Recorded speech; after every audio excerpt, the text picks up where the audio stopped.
ঠাকুর মা ও স্বামীজিকে আমি শতকোটি প্রণাম জানাই। আর শ্রীরামকৃষ্ণদেবের কথামৃত থেকে আমি কিছু শোনাব।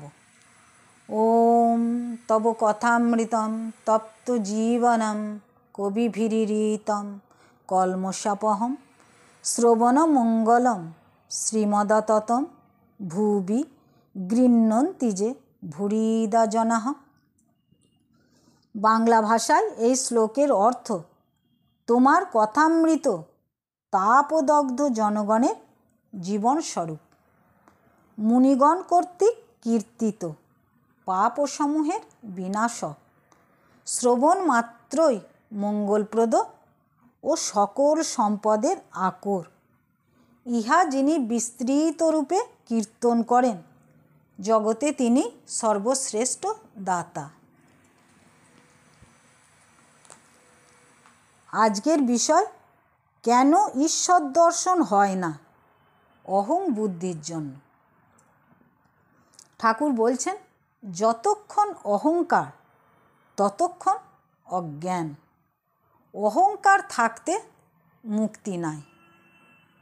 গরুগুলো হাম্মা হাম্মা করে আর ছাগলগুলো ম্যাঁ ম্যাঁ করে, তাই ওদের কত যন্ত্রণা।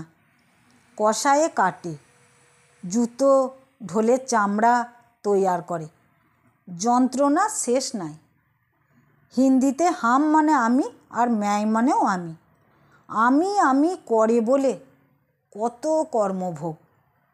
শেষে নাড়ি ভুঁড়ি থেকে ধুনুরির তাঁত তৈয়ার করে।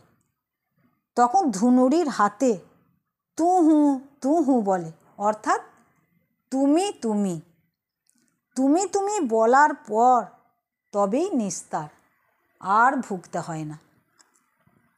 হে ঈশ্বর, তুমি কর্তা আর আমি অকর্তা, এরই নাম জ্ঞান। নিচু হলে তবেই উঁচু হওয়া যায়। চাতক পাখির বাসা নিচে, কিন্তু ওঠে খুব উঁচুতে। উঁচু জমিতে চাষ হয় না, খাল জমি চায়, তবে জল জমে, তবেই চাষ হয়। গৃহস্থ লোকের সাধু সঙ্গ প্রয়োজন। যথার্থ দরিদ্র কে? ঠাকুর বলছেন, একটু কষ্ট করে সৎসঙ্গ করতে হয়।